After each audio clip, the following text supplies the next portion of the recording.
Hello everyone, welcome you all to Banking Fluent NK. Hope you are doing good in your studies. So today I am going to share my experience of IBPS clerk mains, and this video is all about self-given analysis. And let's start. So first of all, GA section. So GA section ना मैं easy तो नहीं कहूँगी, ये moderate too difficult level था, वो मैं बताती हूँ कैसे, ठीक है। सो फर्स्ट ऑफ ऑल मैं शेयर कर देती हूँ कि क्वेश्चन कौन कौन से मंथ से थे। सो क्वेश्चंस मार्च से थे, अप्रैल से थे, एक आधा क्वेश्चन दिसंबर से भी चला गया था। उसके अलावा जुलाई से काफ़ी क्वेश्चन थे, अगस्त से भी एक दो क्वेश्चन थे, ठीक है। ये जो मंथ है इसका काफ़ी वेटेज था। एंड सितंबर से एक ही क्वेश्चन था, वो था डेमोक्रेसी, इंटरनेशनल डेमोक्रेसी डे। लेकिन मैं इसको 7 सितंबर मार्क करने वाली थी। फिर मैंने सोचा कि मुझे 7 और 15 सितंबर में कन्फ्यूज़न है। ये तो मुझे याद है कि ये सितंबर में है, लेकिन आई वॉज नॉट श्योर कि ये 7 को है या 15 को है, तो मैंने उस क्वेश्चन को छोड़ दिया, तो वो मेरा गलत होते होते बच गया। उसके अलावा मैं आपको अपने अटैम्प्ट बता देती हूँ। मैंने इसमें 21 अटैम्प्ट किए थे, जिसमें से मुझे लग रहा है कि मेरे 5-6 क्वेश्चन गलत हो गए हैं। तो मतलब ठीक है, अब जो है, अब मुझे पछताने का टाइम नहीं है, क्योंकि आपको पता है पीछे ही हमारा IBPS PO, SBI PO and SBI clerk lined up है, तो पछताने का समय नहीं है। अब जो हो गया सो हो गया, ठीक है। तो अभी 5-6 क्वेश्चन का मुझे डाउट है कि इसमें वो गलत है, मैंने देखा था। एंड उसके अलावा बाकी के क्वेश्चन मेरे सही हैं। एंड ये तो रहा इसका लेवल। और मैं एक चीज़ बता दूं यार, GA इतनी ज़्यादा डेप्थ में थी, मैं बताती हूँ कैसे।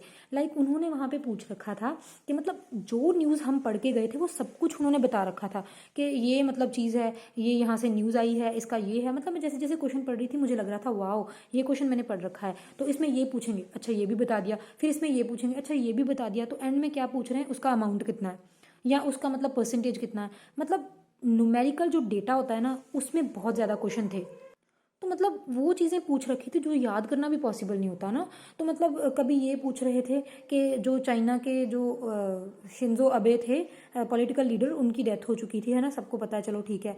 उसके बाद उन्होंने पूछ लिया कि उन्होंने अपना पॉलिटिकल करियर कब स्टार्ट किया था। आई थिंक 2002 में, पता नहीं मुझे कब स्टार्ट किया था, लेकिन वो मैं क्वेश्चन मार्क नहीं किया मैंने। मतलब ऐसे ऐसे अजीब से क्वेश्चन पूछे थे, तो मन ऐसे हो रहा था कि IBPS PO के टाइम पे उनको कॉल करके पूछ लेंगे कि भाई जे अगर अगर आपने मतलब यही हाल आपने IBPS PO में करना है तो हमें बता दो, हम पढ़े ही ना GA।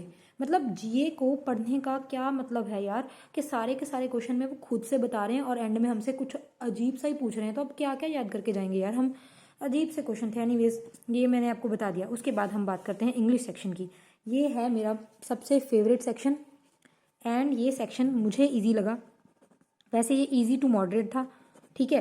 तो जिसको इंग्लिश इजी लगती है उसको इजी लगेगा, जिसको इंग्लिश में थोड़ा सा डर लगता है उसको ये डिफिकल्ट लगेगा।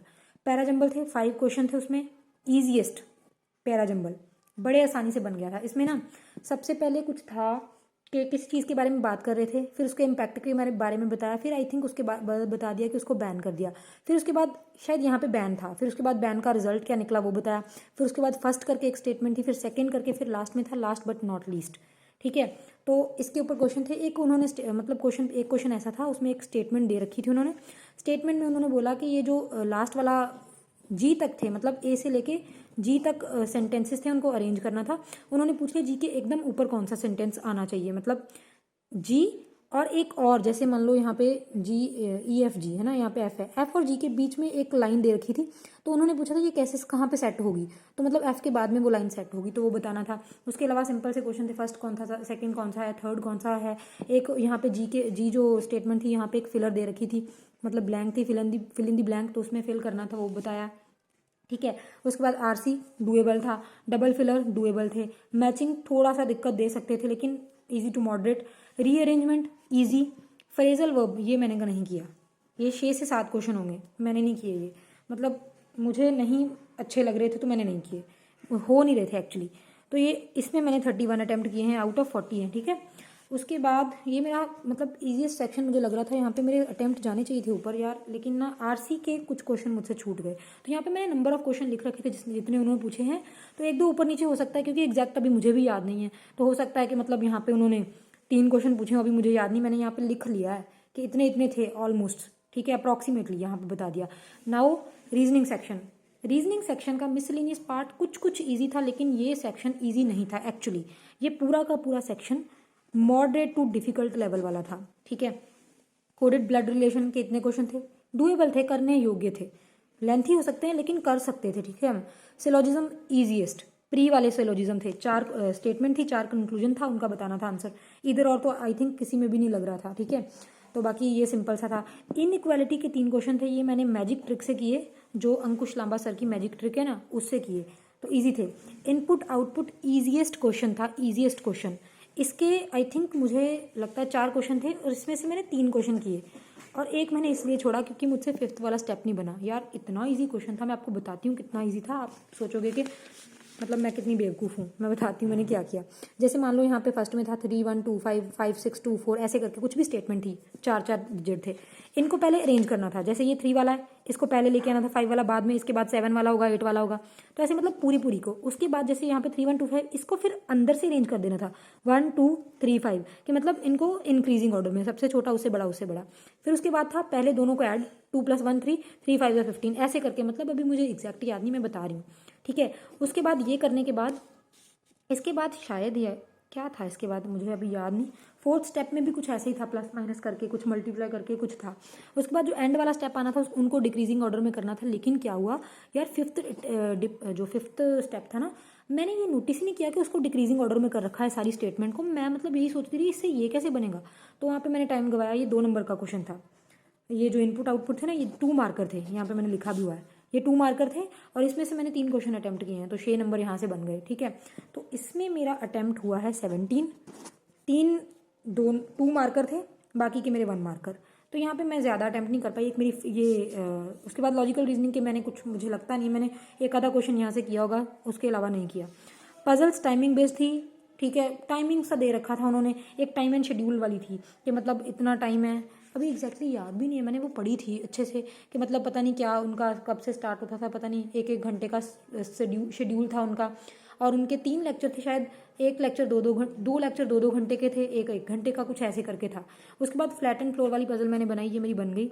एक हेक्सागोनल का पजल थी, एक मैट्रिक्स बेस, वो 4 वाला था, 4x4 पता नहीं था, तो उसमें कंडीशंस दे रखी थी, एक ईयर बेस्ड पजल थी। तो मैंने इसमें सिर्फ फ्लैट एंड फ्लोर वाली पजल बनाई, ठीक है। उसके बाद बात करते हैं क्वांट सेक्शन। क्वांट सेक्शन में डी आईज डुएबल थी, केसलेट मैंने नहीं करी। पाई चार्ट वाली डी आई मैंने की, वो जो ऐसे थी, मतलब उसमें शायद 5 चीज़ों का डेटा दे रखा था। आई थिंक वो मेल फीमेल का टोटल दे रखा था, उसके बाद उसके डेटा का कुछ ना कुछ करना था। उसके बाद एक टेबल बेस्ड डी आई थी। मिसिंग नंबर थे यार, ये डी आई ना 6 क्वेश्चन थे मुझे लगता है इसके।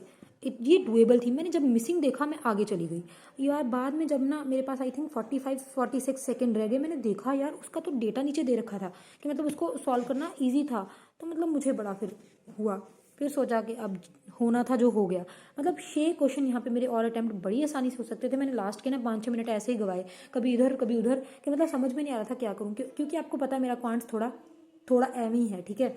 लेकिन स्टिल मेरे क्वांट्स में मैंने 20 अटैम्प्ट कर लिए, जो कि मुझे नहीं लगता था कभी मैं मेंस में कर सकती थी, क्योंकि ये ना क्वांट्स डुएबल था। ये मुझे इजी टू मॉडरेट लगा, ठीक है। मेरे जैसे बच्चों के लिए इजी था ये, मतलब एक्चुअली मुझे डर लगता है मैथ से, लेकिन ये इजी था। क्वाड्रेटिक के 4 क्वेश्चन प्री वाले थे। उसके बाद अप्रॉक्सीमेशन प्री लेवल के क्वेश्चन थे। अरिथमेटिक मुझे याद नहीं, अभी एग्जैक्टली 15-16 क्वेश्चन होंगे, इसमें से मैंने काफ़ी क्वेश्चन किए हैं, ज़्यादा नहीं तो 4-5 तो किए ही होंगे। उसके बाद ये नंबर सीरीज के 3 क्वेश्चन डुएबल एकदम, ये मैंने कर लिए। डी आई मैंने आपको बता दिया, मैंने इसमें ये डी आई करी पाई चार्ट वाली, और एक और डी आई मैंने करी थी नंबर सीरीज वाली, कुछ Z+ करके था, पता नहीं Z+4 था शायद, X-27 ऐसे करके। और उसमें से मैं आपको आंसर भी बता देती हूँ। एक का आंसर आना था 81 करके कि वो परफेक्ट स्क्वायर है, और दूसरे का आंसर 10 क्या था मुझे याद नहीं है, मतलब दूसरे का आंसर मुझे याद नहीं, लेकिन मुझे इतना पता है वो मेरा सही था। पता नहीं क्या था, अभी याद नहीं, चलो जो भी है। तो this was all about this video friends. ये रहा सेल्फ गिवन एनालिसिस। टोटल अगर बात करूँ तो 89 बनते हैं ये, है ना, या 89। इसमें से जीए में लगाओ सीधा 5-6 गलत हैं, ठीक है। बाकी भगवान जाने, अब मुझे इस चीज़ से कोई फ़र्क नहीं पड़ता कि मेरा ये एग्ज़ाम मतलब इसमें क्या होने वाला है, मुझे नहीं फ़र्क पड़ता, क्योंकि मेरे पास सोचने का टाइम नहीं है। IBPS PO आने वाला है, मुझे उसके ऊपर फोकस करना है, ठीक है। आप लोगों को भी करना है। बहुत अच्छा एक्सपीरियंस था मेरा मेंस का, ठीक है। बाकी आगे और भी एग्ज़ाम आने हैं, ठीक है। आपको पता है IBPS PO, SBI PO and SBI clerk, उनके ऊपर फोकस करने लग जाना है। मैंने अपना 100% दे दिया, जो मुझे आता था मैंने किया, आगे उस वाहेगुरु की मर्जी, उनको क्या करना है वो अपना जाने, ठीक है ना। उनको मुझे जहाँ लेके जाना होगा वो मुझे वहाँ लेके जाएंगे, जो मुझे मिलना होगा वो मुझे मिल जाएगा। So all the very best, and जो भी आपने किया अपना बेस्ट करो, अभी भी आगे भी अपना 100% दो। एंड रिजल्ट जो होता है वो भगवान के ऊपर छोड़ दो, ठीक है। एंड में जो उन्होंने आपको फल देना है वो मिल जाएगा आपको, लेकिन आपको अपना 100% देना है। आपको रिग्रेट नहीं होना चाहिए कि मैंने ये नहीं किया, मैंने वो नहीं किया, ठीक है। So all the very best and thank you so much friends.